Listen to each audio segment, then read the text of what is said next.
It's Sarah Hewlett here from the Core Expert, and I'm talking to you about shoulder issues or shoulder mobility. We've been doing some testing and different things with clients in the last week or so in clinic, and one of the things that's been coming up is lack of mobility in the shoulders and also lack of thoracic extension. So I'm just going to show you a quick test that we used to really differentiate whether your mobility was an issue. So people who feel that they've got good mobility arm over head might actually find that they can get here, and then the rest of their mobility is actually using their back. So what we did is what we call a goalpost test. We popped clients against the wall. We got their elbows out to 90 degrees. I'll probably do it against this wall so you can see 90 degrees. And then we're looking at how far back they can get their arms, keeping their rib cage against the wall. So what we commonly see is that people can come to here, they get to here, and then to get their hands, their rib cage moves away from the wall. Ideally, you want your hands here and you want to be able to slide up the wall, keeping your back and the most of your rib cage against the wall. So what we're looking at testing, if I just show you with my left one here, is that you come to 90, you rotate the arm that way, and you slide up into a goalpost, and your hand and your back of your elbow is against the wall, and so is your rib cage. So what we commonly see is that shoulders and ribs flare. So excuse me, if I come sideways on here, if I have stiff arms, my ribs might go this way, and similarly, if I have a stiff back, my ribs go this way. So if you've got the mobility in your spine to stay stable, you still want the mobility in the shoulders. So that gives us a bit of direction. If they're really hunched over here and they can't get the arm back this way, it's more indicative of shoulders. If they can get the arm back but they're arching through here, it's probably a bit more indicative of tightness through their upper spine.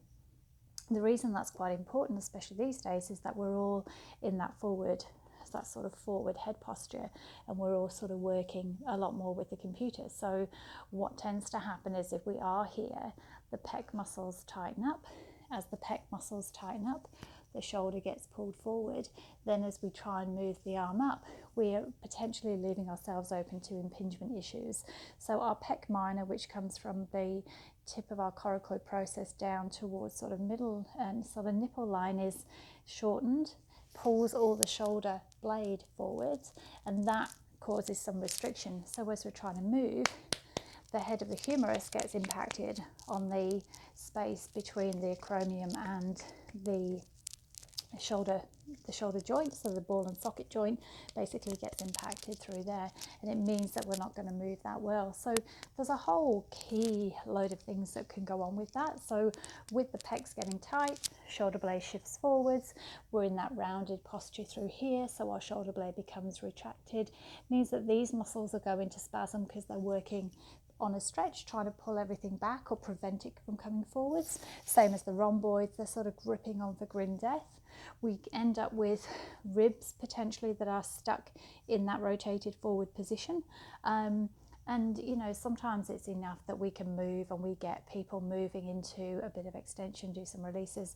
A lot of the time, if they've gone that far down the track, we actually need to mobilize them. So we're looking at rib mobilization. So it's not generally just, you know, release this and stretch this and strengthen the other side. It's a whole heap and myriad of other things that go on, like has the joint changed? Is the actual joint shifted forward as well?